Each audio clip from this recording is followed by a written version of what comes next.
아멘. 할렐루야.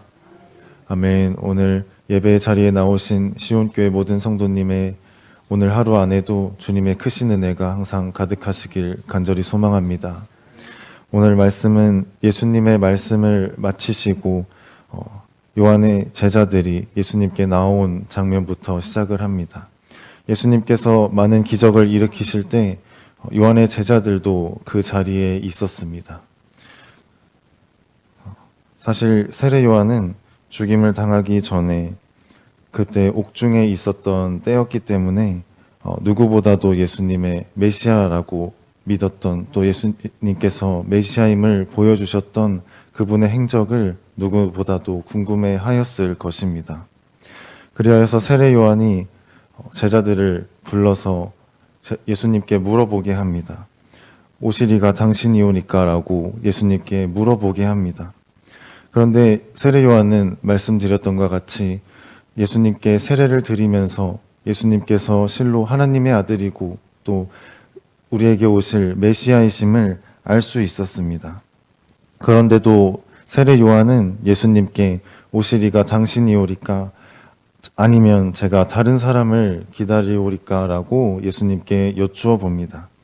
세례 요한은 왜 그렇게 했을까요? 사실 세례 요한은 헤롯에게 회개의 촉구를 하였습니다. 헤롯을 책망하였습니다. 그리하여서 감옥에 갇히고 1년 동안의 옥살이를 하였다고 우리가 추측해 볼 수가 있습니다. 세례 요한의 이러한 삶 가운데서 자신의 믿음이 흔들릴 수 있고 또 하나님 예수님을 향한 믿음이 흔들릴 수 있는 상황을 우리에게 보여주는 것입니다.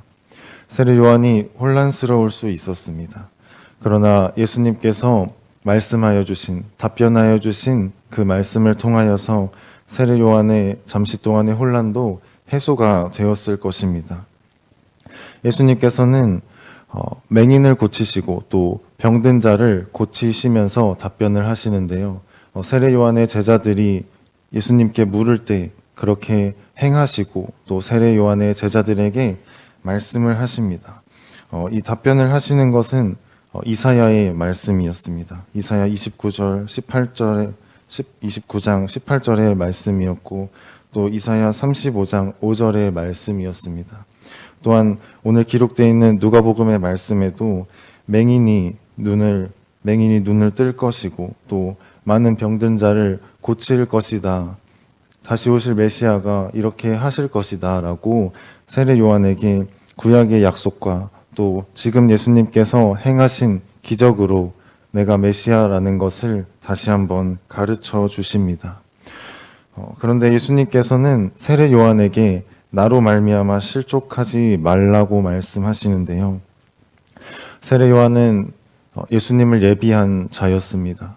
예수님을 예비하였고 또 예수님의 길을 예비하였던 사람이었습니다. 세례 요한 또한 천사의 예언을 통하여서 이 땅에 태어났고 또 예수님의 길을 예비하였습니다. 그러나 세례 요한의 말로를 보았을 때 어찌 그럴 수 있을까라는 의문이 들고 또 그러한 생각이 들 수밖에 없을 것입니다. 그러므로 예수님께서 나로 말미암아 실족하지 말라고 말씀하십니다. 세례 요한이 옥중에 갇히면서 또 죽음을 기다린다는 소식을 들으면서 자신의 믿음이 흔들리고 내가 지금까지 걸어왔던 길에 대한 의문이 들고 또 하나님께 그 길을 여쭤보고 싶은 그 마음이 들 때 또 자신에게 닥쳐올 억울하고도 비참하고 뭔가 무의미해 보이는 그런 죽음 앞에서도 예수님께서는 나로 말미암아 실족하지 말고 내가 너에게 이미 약속한 그 말씀을 붙들고 천국의 소망을 붙들라고 다시 한번 가르쳐 주셨을 것입니다.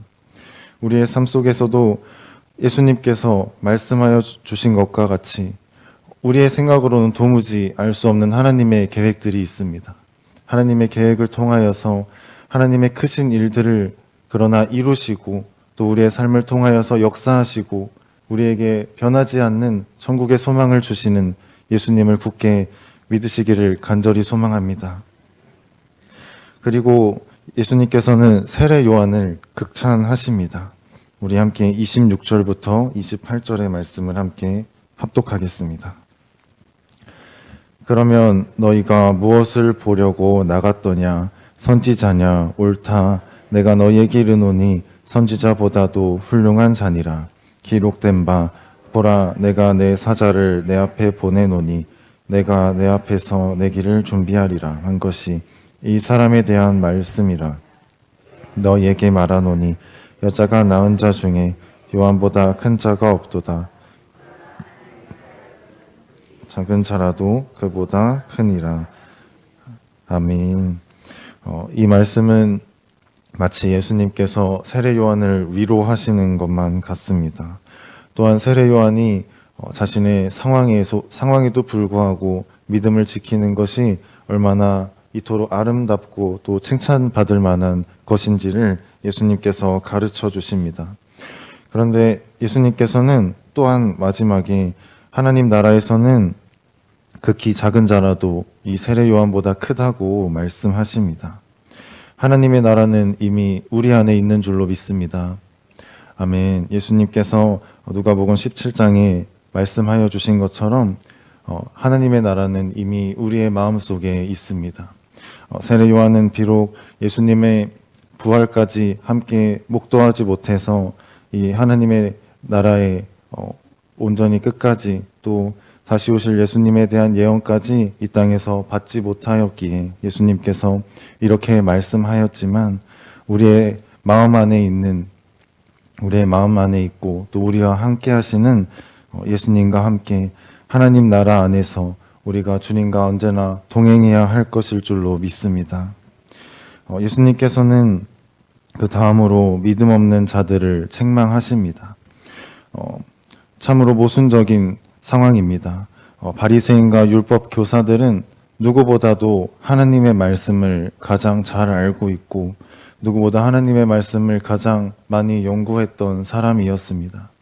그러나 세례 요한의 세례를 받지 못한 것으로 예수님에 대한 믿음을 저버린 것이 아니라 그것을 넘어서 하나님의 뜻을 저버렸다고 말씀하여 주고 계십니다. 그러면서 예수님께서 이 바리새인과 또 율법 교사에 대한 비유를 말씀하십니다. 이제 아이들이 장터에서 노는 것을 예수님께서 비유하여 주시는데요. 피리를 부는 것은 결혼식을 비유한다고 하십니다. 아이들이 장터에서 어른들을 흉내내는 것이죠. 결혼식을 하면서 한 명은 피리를 불고 또 한 명은 그 피리의 음악에 맞춰서 함께 춤을 춰야 할 것입니다. 그것이 당연한 아이들의 놀이일 것입니다. 또 곡함을 말씀하시면서 아이들이 장례식을 이제 흉내내고 또 장난을 하면서 한 명이 곡할 때에 다른 한 명은 슬피 울어야 하는 것이 당연하다고 말씀하십니다. 그러나 바리새인과 율법 교사들은 예수님께서 하나님의 말씀대로 하나님의 나라를 선포하시고 또 하나님의 말씀들을 가르쳐 주실 때 그에 대한 바른 응답이 없었다고 예수님께서 말씀하고 계십니다. 이러한 자신의 자아를 부정하고 또 자존심을 찌르는 것이 진리였는데 하나님의 진리를 먼저 우선순위에 두지 않고 나의 자아가 깨지는 것과 나의 자존심이 찔리는 것으로 예수님께 응답하지 않았던 것입니다. 또 다른 것은 세례 요한과 예수님에 대하여서 비난하고 있습니다. 상당히 또 모순적인 말씀입니다. 세례 요한은 자신이 먹어야 할 떡을 먹지 않고 또 포도주를 먹지 아니하는 모습을 보면서 세례 요한에게 귀신이 들렸다라고 비난을 하고 있습니다. 그런데 또 반대로 예수님께서 떡을 드시고 또 포도주를 드시는 모습을 보면서는 먹기를 탐하고 또 포도주를 즐기는 자라고 이야기하고 있습니다. 바리새인과 율법 교사들의 이러한 모순적인 언행 또 비난적인 언행들을 지적하시고 또 믿음 없는 자들을 하나님 안에서 책망하고 계시는 것입니다. 그러나 오늘 말씀 또 35절에서는 지혜는 자기의 모든 자녀로 인하여 옳다함을 얻는다라고 말씀하십니다. 이렇게 하나님의 말씀과 다른 바리새인과 또 율법 교사들의 비난적인 언행, 또 모순적인 언행들이 아무리 만연하고 또 그것이 지배적이라고 할지라도 진리 되시는 예수님께서는 그 진리의 자녀로서 지혜의 옳다함을 얻고 또 지혜는 지혜로운 자녀를 통해 고백된다고 말씀하고 계십니다.